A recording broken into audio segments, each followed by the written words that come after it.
Hello ladies and gentlemen, welcome to another Hype Immune Reviews where hype comes to die. I'm Skurita and today we're going to revisit one of my old written reviews. There are some movies that end up as staples of the genre. Chinatown and The Maltese Falcon are staples of the hard-boiled detective genre. Lord of the Rings for medieval fantasy. Top Gun for homoerotic action, sometimes involving planes. And Die Hard for Christmas movies. Generally, it's accepted that when talking about submarine movies, two names often surface: The Hunt for the Red October and Das Boot. I watched them both, but recently during one of my movie sessions with my friends, we dove into the classics and watched the director's version of one of many versions of this movie. So, has Das Boot sunk into obscurity and irrelevance? So, what is it about? Das Boot is a 1981 German movie directed by Wolfgang Petersen, also director of Neverending Story, Air Force One, Troy, based on a 1973 book of the same name, written by Lothar Gunther Buchheim, based on his own experiences as a war correspondent. The movie depicts the life of a German U-boat crew during World War II in 1941 as they go on patrol around the Atlantic Ocean and then receive a mission from German High Command. That's it. No, seriously. No overarching arc, no big plot to save or destroy the world. Just the crew of the unnamed captain, played by Jürgen Prochnow. You know him as the generic German baddie from several movies like Judge Dredd. Going on their war voyage. At most it could be boiled down to the experiences of the Lieutenant Werner, played by Herbert Herbert. Ich spreche kein Deutsch, okay? I don't speak German, so forgive the butchering of this language. Anyway, we can say that this movie is about the experiences of Lieutenant Werner, played by Herbert Grönemeyer, a naval war correspondent from the Marine Kriegsberg sent to document the voyage of the U-96, but he isn't necessarily the main character, so why the hell is this movie so impacting? Visuals. Well, for starters, it's because Petersen is a monstrously good director and his drive to depict how hellish was the life of a U-boat crew with immense fidelity. It is said that he basically not only made an exact replica of the U-boat, but also one that could be opened up like a Lego set in order for certain scenes to be shot. Needless to say, this trend also followed in the clothing department, with costumes as close as they could get to the real-life counterparts of the U-boat crew. Petersen set to depict how miserable, and most of all, how claustrophobic was the lives of the submariners, and absolutely nailed it. Even the damn pacing of the visuals is really good, focusing on this task. The movie starts with the crew in a party, so the viewers are slowly prepared for the shocking contrast of a large and decadent ballrooms to the crammed space of an U-boat. And in the middle, the crew has some moments on dry land so viewers may take a breather before diving again. One of the best parts of the visuals is the thick show don't tell. There are lots of interesting visual cues that you have to pay attention to, that will enrich the experience without being explained. For example, how the crew is constantly eating limes and lemons to stave off the scurvy. Or, more interestingly, the hanging watch on the wall will serve to indicate how tilted is the vessel during conversations.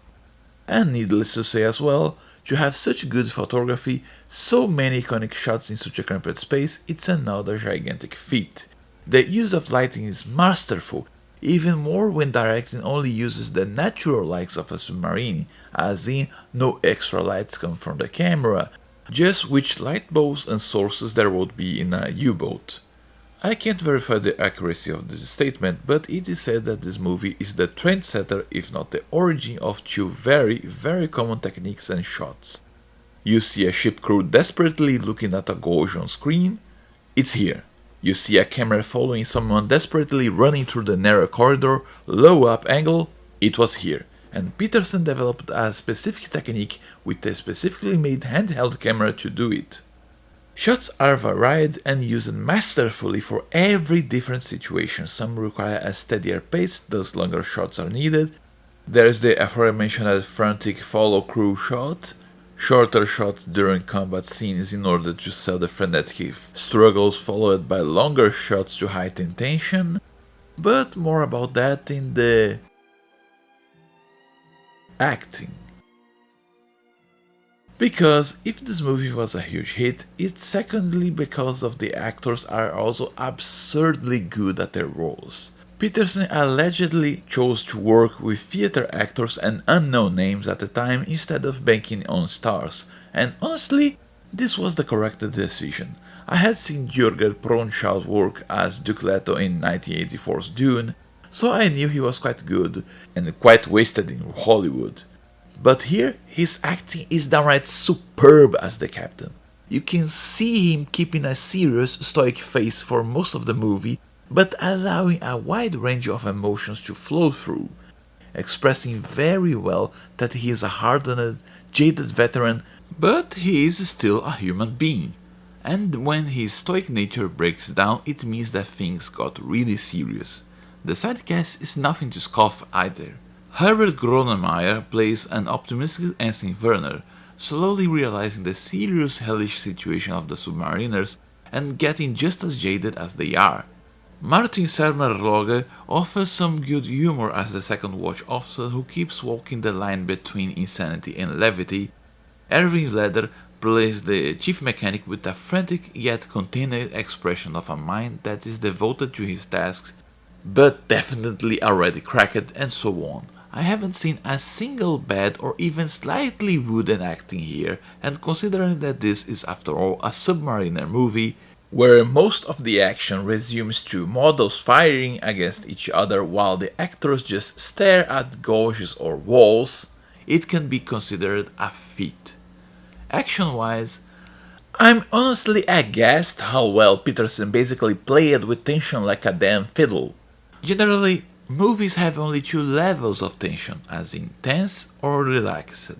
Here in Das Boot, during the action scenes where the U-boat is fighting the Allied destroyers, you can see and feel the tension rising from worried to tense, reaching, if my butt clenches anymore, it will turn to a neutron star critical levels, but not just as a constant.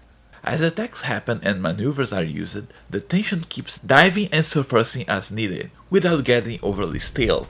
There is the tension of being hunted by a destroyer with a sonar, the ping heralding vicious attacks, the desperation of not being sunk as walls shake and pipes burst, the frantic counter-tactics. It just goes up and down, without snapping and sinking to the bottom. And when it's over, be it in victory or defeat, there is the palpable relief that at least they are still alive. Writing. Well, generally whenever visuals and acting are good, it means that the writing is bad, right? Well, while it does happen with an alarming frequency in this review channel, this is not the case with Das Boot. The writing isn't bad, but as I surmised before, it's simple. And remember kids, simple is good. Basically, this is the story of one of the patrols of this U-boat and its effects on the crew. The goal is to basically show that the Great War and the Nazis were a blemish to both sides and humanize the soldiers. And well, considering that the reports of the first screening showing a standing ovation from the crowds in theaters, I'd say that they nailed it. The pacing is slow, so many different crew members can be shown, having their own moments in the spotlight. They mingle, they talk about their families, hopes, beliefs, and while I cannot attest to the historical accuracy, but since it's based on a book about a real-life experience, it's probably quite accurate, the movie shows that basically only a small part of the mariners were Nazis. And even then, they were a source of headaches for the superiors. Said front officers, such as the captain, more experienced that were often sent to the front, knew how little the Nazi regime cared about the lives of their soldiers, and, as shown several times in this movie, they also knew that they couldn't complain about it lest they end up arrested or dead. Some of the crew members are just lonely people, others are disheveled veterans, others are people on the brink of insanity, and others are hopeful for a good future. Lieutenant Werner is used perfectly as the audience surrogate, since he is a needed outsider war correspondent that knows barely anything about the work within a submarine. Everything that happens needs to be explained to him by other officers, helping both telling the viewers what's going on and using him as a springboard for the characterization of others. He too has an interesting arc. He's just a young officer who thinks everything is shiny, and the life of a submariner is bright and heroic. So, with the character established, it's a simple task of just throwing that into the grinder.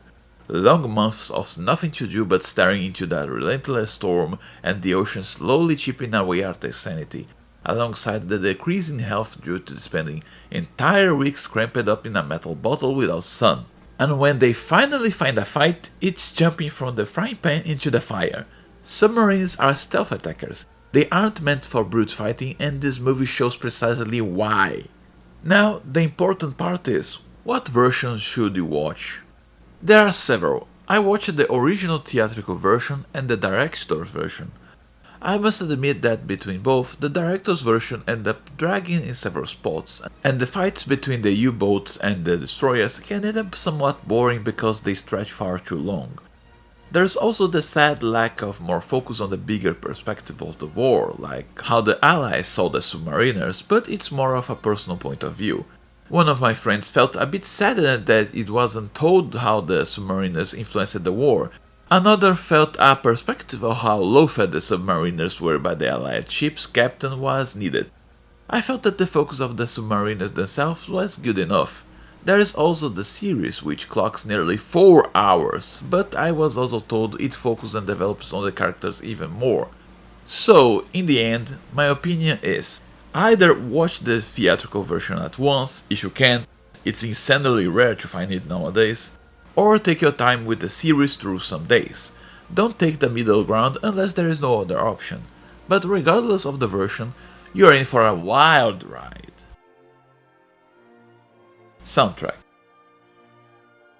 Well, this will be insanely easy and short. For those who aren't ancient sacks of bones like me, there is a movie that I already reviewed that traumatized an entire generation called Neverending Story, also directed by Peterson. It's a must-watch, and it has one of the most recognizable themes of the 80s. That soundtrack was made by Klaus Doldinger, who also made the soundtrack of this movie. Klaus is one of the biggest European names in synthesizers and jazz, and his collaborations with Peterson were many, and downright legendary in how well both meshed. Peanut butter and jelly sandwich. This is just cheese and pizza, pasta and sauce, stars and night. No, seriously. The music just flows with the movie and vice versa. The same theme song, with some strings and notes that were definitely reused in Neverending Story, is used in several different tempos, pacings and instruments, and each time it fits wonderfully and evolves with the situation at hand like a glove. Scheißwaschküche, verdammte!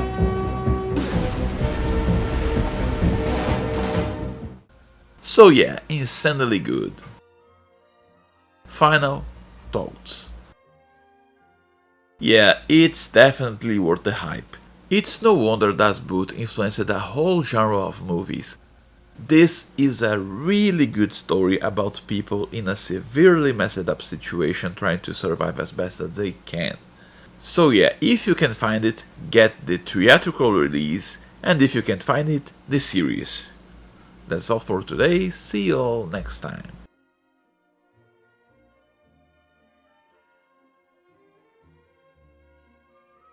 Spoilers. So, it seems that the author of the book hated the movie, thinking it glorified the war. At the end of it, me and my friends could only think, how the f*** this movie glorifies war? And to me, one of the most interesting things about Das Boot is that even when the submariners score a victory, it's also treated as a tragedy, and the entire crew is made aware of it. While they commemorate finally hitting something and surviving, there is no cheer when they sink a British ship. On the contrary, they surface to see how horrifying it is for the crew members of the opposite side. Well, that's all for today. See you all next time everyone, and remember to like and subscribe if you enjoy it.